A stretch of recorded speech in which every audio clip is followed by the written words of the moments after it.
Well, hey there, welcome back to my YouTube channel, Stepping Matters, and welcome back to my fourth contribution to this channel in terms of videos. As you might know, or you may have already seen a couple of my videos, my aim on this channel is to address topics that are of controversial nature, so to speak. World events and those types of scenarios, whether they're maybe current events around your community, political kind of things, and well, just things that matter to people. So therefore the channel is called Stepping Matters, and what am I doing? I'm walking around and I'm stepping, and I'm going to talk to you about things that matter. So does that make sense? All right, so it's kind of like a walk and talk kind of thing. Now, having said that, I try to address controversial issues. The whole reason is so that I can maybe get a reaction out of you, and of course get more subscribers to my channel and get an exchange going, so to speak. Maybe you can leave some comments at the bottom if you so desire, and if you don't desire, well, that's fine too. But if you do like this video, I would certainly appreciate you considering subscribing and giving me a like or two. So, today is not one of those days where I'm thinking of controversial issues. From time to time, I'm going to try to lighten things up a little bit. And this is going to be one of those. All right, so my career, about 40 years of it, was spent in the resort hotel business, which lent itself to travel and lent itself to meeting a lot of interesting people, and of course living a pretty nice lifestyle. I'm talking resorts in the Bahamas, Turks and Caicos, places like Bermuda, the U.S. Virgin Islands, the British Virgin Islands, and various places in Florida and throughout Canada, including places like CP hotels and what have you. Anyway, that's some of the places where I've worked. But what I wanted to relate to you today was an incident that took place in 1983. I believe it was in August, in the Bahamas, on Paradise Island. I was working at a place called Resorts International Hotel and Casino.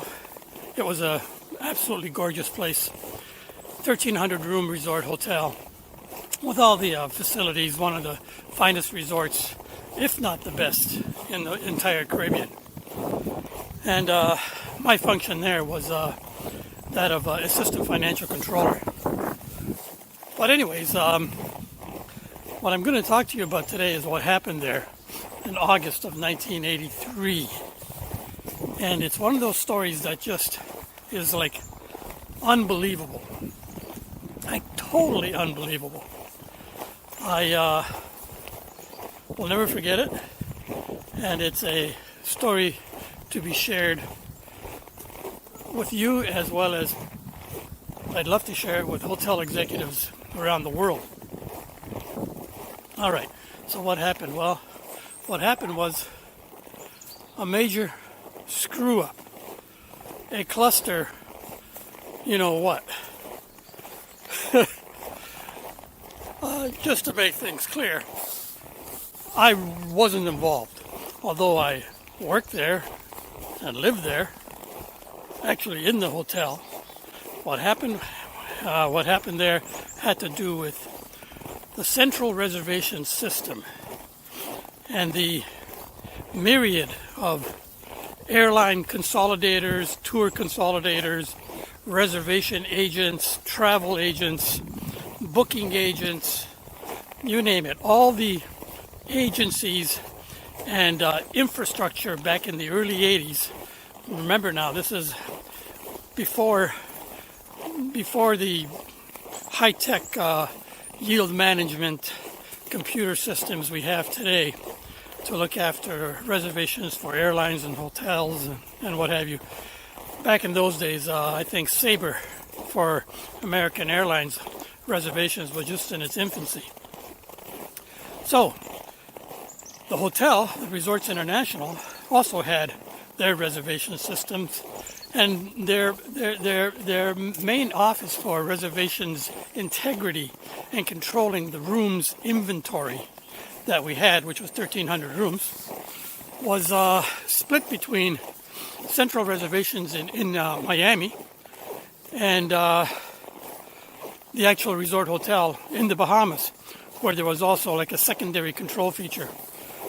But things broke down like in a big way.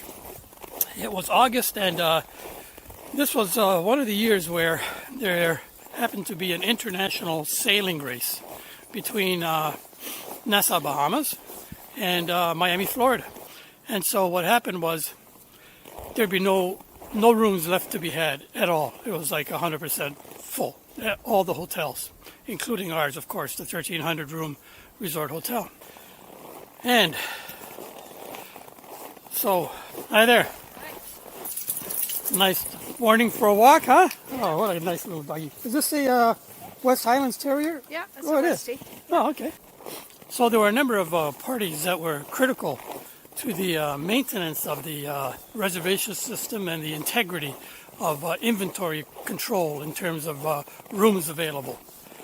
Now, it's not unusual in the hotel industry. I'm sure you know this, that it's quite normal to overbook.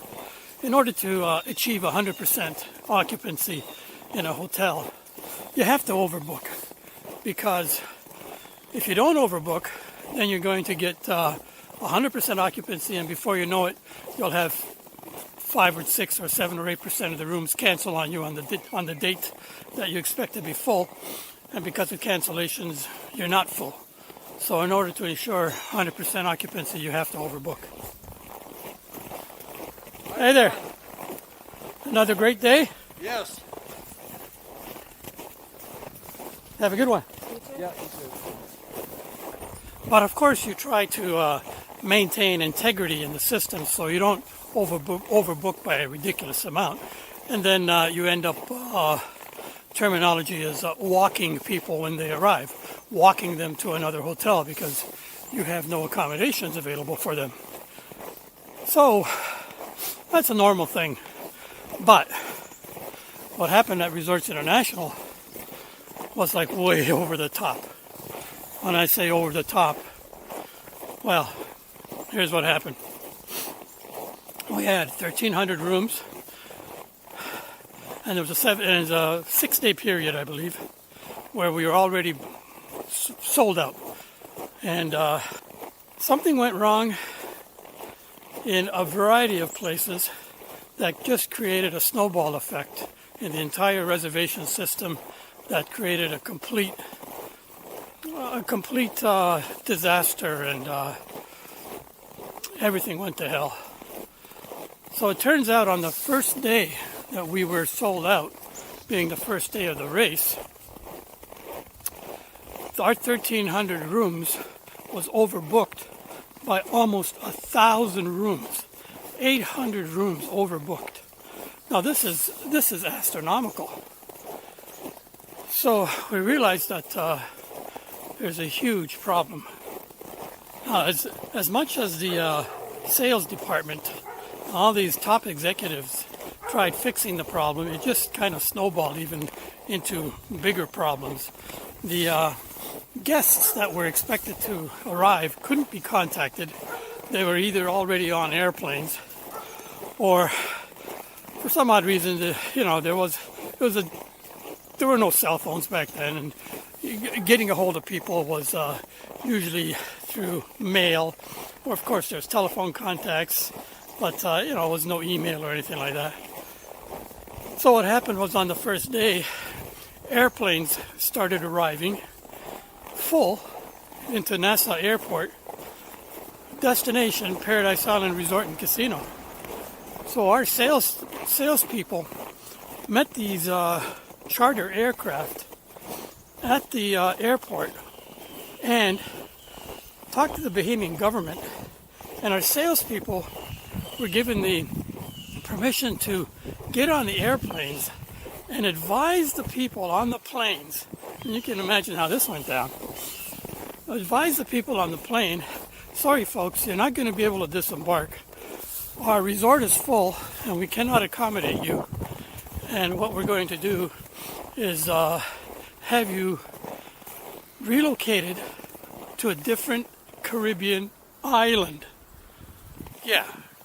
So you're on the plane when you're like a newlywed or something, and you're there for your vacation and your honeymoon or whatever. And instead of being in Paradise Island, you're being flown to like the British Virgin Islands or the U.S. Virgin Islands or Jamaica or, I don't know, Anguilla or Antigua or someplace like that. And you had no idea this was going to happen. But the resort had already made arrangements for hundreds of people to stay at these other places throughout the Caribbean. All right, so that happened. But the problem wasn't over, because there's still tons of planes coming in from American Airlines, U.S. Airways, Eastern Airlines, you name it. A whole bunch of different airlines were servicing the Bahamas. And then, all kinds of people started arriving on their own to the resort, and eventually the lobby in the resort filled up with people arriving, expecting rooms, and there were hundreds of them that couldn't be accommodated. So there we are, and I'm so glad I wasn't involved, but I was there watching it. So there it is, a situation that had no answer. Our general manager, boy, I felt for him that day. Our general manager, he was surrounded by hotel security all the time, because I tell you, these are hotel guests that had no accommodation. They were ready to skin this guy alive. Oh my God. Things like this happen from time to time, I guess. But how was the situation going to be resolved? Well, this is going to be unbelievable. So what was done was to anticipate the problem. The hotel gathered as much rollaway cots from all over the island, from all the various hotels, as it could possibly get. And, yep, like the Salvation Army, cots were set up in the ballroom, and that's where apparently people had to sleep for a couple of nights until things started to get resolved.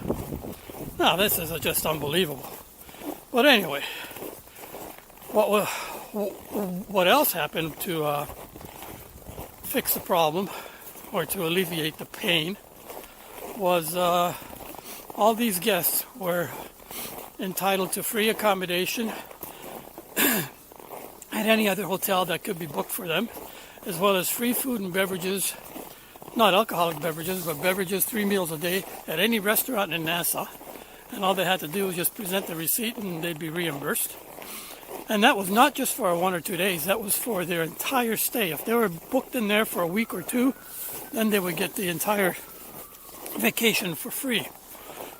And on top of that, these guests were offered a complimentary return trip, all expenses paid, including airfare, for 2 weeks in the future, as soon as availability became available. So that was that. All right, but it gets even better, because the situation is not getting resolved.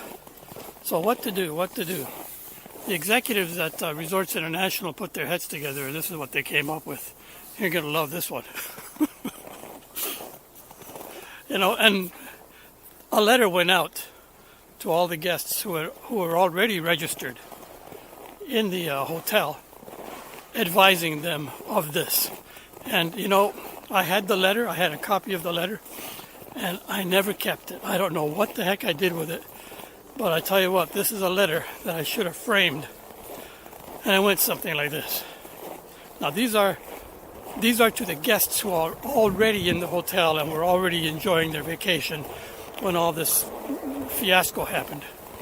So the letter from the Vice President of Operations for Resorts International, and they were based in Atlantic City. There's a whole story about that too. But anyway, the letter went something like this. Dear valued guest, Mr. and Mrs. So-and-so, you no doubt have heard of the emergency situation we are facing in the hotel, that we have a severe overbooking situation, and we have several of our guests who cannot be accommodated, and we are looking to see if you might be in a situation to help us out. Resorts International is offering you a 2-week free vacation at the time of your choice based on availability, fully airfare fully paid, all meals and beverages provided free for any time in the future if you agree to accommodate a party of 1 or 2 in your room to alleviate the problem that we currently are facing. In addition, should you be so generous as to offer your accommodation to help out a fellow guest, we will in turn pay you $100 per night for participating in this program. We certainly appreciate your your kindness and your consideration for your fellow guests, and we look forward to your help in this matter, blah, blah, blah. So here it is. We are a hotel accommodating our guests, and we are paying them to stay with us and offering them a free vacation later on. Isn't that something? That's like, that should make world news. All right, but it's not over. So, a lot of registered guests saw the humanity in this request and decided to go for it, to get the $100 and the 2-week free vacation coming up in the future, and to help out some people who were willing to stay with a stranger. All right, so these say 4 people now in that room who don't know each other. 4 people now in this room who don't know each other, and they're now spending a couple of nights sharing the accommodation. And they start talking and what have you. Of course, the conversation is all about the overbooking and what's going to happen, and the freebies they're going to get, and the just the pressure that everybody's under. So the vacation isn't going so well. But anyway, they discovered that the original registered guests are getting $100 a night. But the new people that came in, who are now staying with these registered guests, they're not getting $100 a night. So this became an issue. And that was resolved, of course. Now everybody's getting $100 a night. So, that's it. Resorts International Hotel and Casino for a whole week was paying everybody to stay there. $100 a night, free food and beverages, free taxis anywhere in Nassau, and they could also go out and eat for complimentary, so long as they turned in the receipt at any restaurant they chose that could, I guess, accommodate them. So that was it. And then, here's something. After all this is said and done, not one person in the organization was canned. Nobody got fired. Nobody that I know of anyway within Resorts International. And I knew quite a few people there since I was the assistant financial controller. As far as I know, nobody in sales, nobody in marketing, no one got canned. And it just kind of disappeared, and that was part of history. But I tell you what, it was a piece of history. I sure would love to have that letter, because that was a beauty. So that's my story. What'd you think? It was a good one? Well, I hope so. And if you liked it, I would certainly appreciate you hitting that subscribe button. And the next topic will probably be something a little more controversial. But this was more or less a lighthearted one. I'm going to throw a few of these hotel stories into this channel from time to time, just to lighten things up a little bit. Once again, thanks for your viewing, and don't forget to smile, do something nice for someone if you can, and have a great day. Bye-bye.